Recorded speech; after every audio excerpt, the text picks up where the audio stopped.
മാപ്രാണത്ത് ബാങ്കിൽ ജീവനക്കാരെ അബോധാവസ്ഥയിൽ കണ്ടെത്തി. മാപ്രാണം സെന്ററിലെ തൃശൂർ ബസ് സ്റ്റോപ്പിന് സമീപം പ്രവർത്തിക്കുന്ന സൗത്ത് ഇന്ത്യൻ ബാങ്കിന്റെ മാപ്രാണം ബ്രാഞ്ചിന്റെ ഉള്ളിലാണ് അപകടം നടന്നത്. തിങ്കളാഴ്ച വൈകിട്ട് 6 മണിയോടെയാണ് സംഭവം. ബാങ്കിലെ ലോക്കർ റൂമിൽ ജീവനക്കാരായ 3 സ്ത്രീകൾ ബോധരഹിതരായി കിടക്കുന്നത് കണ്ട് സഹജീവനക്കാരനും ബോധരഹിതനാവുകയായിരുന്നു.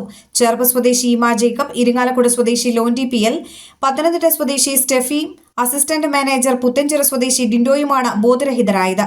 ബാങ്കിലെ ഗോൾഡ് അപ്രൈസർ നാട്ടുകാരെ അറിയിച്ചതിനെ തുടർന്ന് സമീപവാസികളുടെ നേതൃത്വത്തിൽ ഇവരെ സമീപത്തെ ലാൽ ആശുപത്രിയിലും പിന്നീട് ഗുരുതരാവസ്ഥയിലുള്ള 3 പേരെ തൃശൂർ എലൈറ്റ് ആശുപത്രിയിലേക്ക് മാറ്റുകയായിരുന്നു.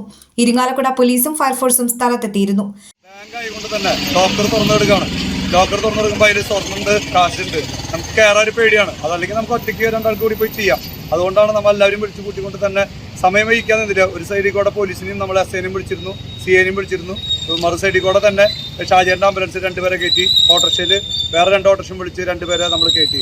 അവർ അബോധാവസ്ഥയിലായിരുന്നു, ഛർദ്ദിച്ച് കിടക്കായിരുന്നു. അതിൽ ആ ജെൻ സ്റ്റാഫിന് മാത്രമാണ് ഒരു ബോധം ഉണ്ടായിരുന്നുള്ളൂ. ബാക്കി 3 ആളും നിലത്ത് വീണ് കിടക്കായിരുന്നു.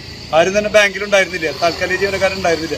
നമ്മൾ ചോദിച്ചപ്പോൾ പറഞ്ഞത് സാൻഡ്വിച്ച് കഴിച്ചെന്ന് പറഞ്ഞത്. സാൻഡ്വിച്ച് കഴിച്ചുകൊണ്ട് ആ കാര്യമൊന്നും നമുക്കറിയില്ല അതിൻ്റെ സത്യാവസ്ഥ.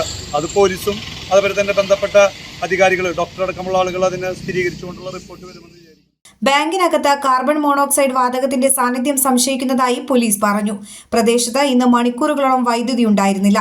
അതിനാൽ തന്നെ ജനറേറ്ററാണ് ബാങ്കിൽ പ്രവർത്തിപ്പിച്ചിരുന്നത്. ബാങ്കിനകത്ത് തന്നെയുള്ള ജനറേറ്റർ റൂമിന്റെ ജനലുകൾ അടച്ചിട്ട നിലയിലുമായിരുന്നു. ഇതാകാം വാതകം ബാങ്കിനകത്തേക്ക് നിറയാൻ കാരണമെന്ന് കരുതുന്നതായി പോലീസ് പറഞ്ഞു. സംഭവത്തിൽ കാർബൺ മോണോക്സൈഡ് സാന്നിധ്യം പരിശോധിക്കാൻ നൽകിയിട്ടുണ്ട്. ഇതിന്റെ ഫലം വന്നാൽ മാത്രമേ അപകട കാരണം വ്യക്തമാവുകയുള്ളൂ.